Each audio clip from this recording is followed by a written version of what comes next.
Okay, so apparently my phone stops at 10 minutes of recording, and I think that's tied into the quality of recording. So I was leaving off somewhere about Syria and saying how, unfortunately, when people are trapped in shanty towns and we're trying to provide water for them, it's very easy to pollute it and then unfortunately spread it to the shanty town or the refugee, uh, wherever they're being able to be safely stay in unfortunately in war zones. So sort of catching back up, and we're going to call this part two. Again, the book doesn't focus specifically on geopolitical conflicts in the Middle East. The focus is what we do to increase the chances of or make things easier for viruses, bacteria, and parasites to thrive. Unfortunately, as we pollute water, we increase the content or the frequency that we find those pathogens, or whatever is a good term for rounding them all up, in our water. And unfortunately, it's only getting worse. The chapter does start with a effect table talking about the various effects and what their impacts are on water security. A couple of the more major ones are shift in rain patterns and more frequent and intense storm events. Now, with the shift in rain pattern, as it says, it gives us less reliable water sources, but that also means,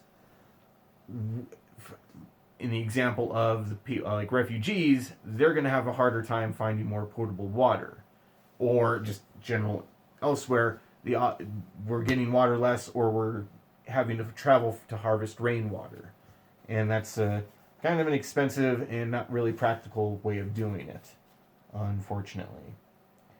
Let's see. Now, this book did focus a major bit on cholera and, well, its main symptom of diarrhea.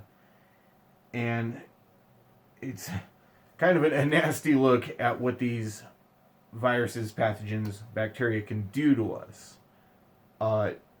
With diarrhea or cholera, it causes you to be grossly dehydrated. Your body is struggling to get nutrients for itself, and we need to replenish it if we are suffering from it.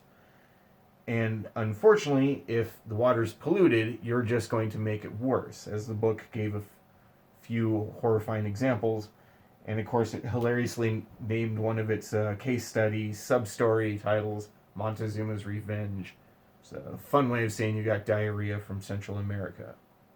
Now, the book also goes on to talk about the norovirus and how it's able to spread via ships, unfortunately, and showing that in the case of being on like a cruise ship, it's highly contagious, it's highly transmissible, and everyone in close proximity is going to give it to each other. And we totally don't live in a world where we don't have some sort of nasty disease running rampant that was on cruise ships, and totally did not happen. We're all having a great extended spring break, and nothing bad is happening out there. So it's kind of made it somewhat of an interestingly poignant chapter given the time that we're in right now. But again, the overall message of this chapter is showing us the nasty, painful, scary reality of the various viruses and bacteria, parasites that we are contributing to. We are making it easier for them to grow, given more nasty water that's out there that lets these things thrive, and then they're able to get in our water systems. And this is globe over. I'm not just going to continue to point out the Middle East or anything. It's happening everywhere. And granted, this book is by a doctor. This is his way of putting its logos and ethos forward, is show us what these things do to our body and how we are contributing to the growth of them. And we're just going to add to this cycle of getting ourselves sick and contributing to making ourselves sick.